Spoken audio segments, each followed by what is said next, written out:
आपको बताने जा रहे हैं न्यूटन का तीसरा नियम।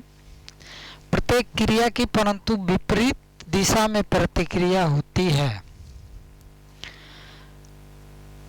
तो न्यूटन का कहने का मतलब ये है कि जब भी कोई क्रिया होती है उसके विपरीत क्या होता है, प्रतिक्रिया होती है। जैसे किसी वस्तु पर आप बल जितना लगाएंगे वो वस्तु भी आप पे उतना ही बल लगाती है। इसके लिए सबसे पहले आपको समझा दें कि एक दीवार है, उससे एक स्प्रिंग जोड़ दीजिए और सेम वैसी ही स्प्रिंग एक और जोड़ लीजिए और दोनों को आपस में जोड़ने के बाद खींचिए। देखेंगे आप जितना स्प्रिंग ये फैलेगा उतना ही ये भी फैलेगा। क्यों? क्योंकि जितना जोर से आप बल लगा के इसको खींच रहे हैं उतना ही जोर से लगा के ये दीवार भी खींच रही है, इसीलिए दोनों स्प्रिंग आपके लिए क्या होंगे, बराबर फैलेंगे।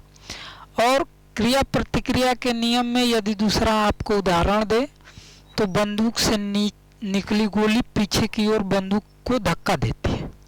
ऐसा क्यों होता है? क्योंकि बंदूक से जब गोली छूटती है तो जितनी तेजी से गोली आगे निकलती है उतनी तेजी से बंदूक को पीछे धक्का देती है। तीसरा यदि आपको एग्जाम्पल दें तो रॉकेट, ये रॉकेट का उदाहरण है।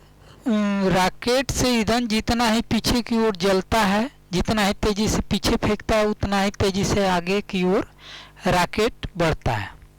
अब आ जाइए चौथा है घोड़ा गाड़ी। घोड़ा जितना ही पीछे को बल लगा के धक्का देता है उतना ही वो गाड़ी को आगे खींच पाता है। ये जो है न्यूटन का तीसरा नियम है। आप भली भांति समझ गए होंगे, और यदि आप नहीं समझ पा रहे हैं तो एक और भी एग्जाम्पल दे देते हैं। आप किसी दोस्त से भिड़ जाइए और भिड़ने के बाद आप समझ ही गए होंगे कि जितना आप उस पर जो है अग्रेसिव होंगे वो भी आप पे उतना ही अग्रेसिव होगा। तो उससे भी क्रिया प्रतिक्रिया का नियम पता चलता है कि किसी वस्तु पे आप जितना क्रिया करेंगे वो वस्तु भी आप पे उतना ही प्रक्रिया करेगी। धन्यवाद।